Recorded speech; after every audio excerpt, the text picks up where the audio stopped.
Hey guys, this is Northville Tech. In this video, we're gonna learn how to change your email address on Albert.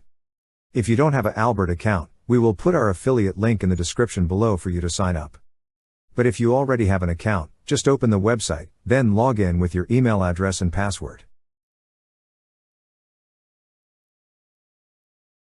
Once you're logged in, you will see an option for account located at the upper right part of the screen. Click on Account. Under Profile, you will see a section for email and password. Beside it is an option for Edit. Click on Edit. On the Email section, remove your current email. Then enter the new email you wish to use. After entering, click on Save. That's how you change your email address on Albert. Thank you so much guys for watching, and if you have not yet subscribed to our YouTube channel, please subscribe to our YouTube channel as we create tech videos related to financial apps almost every day.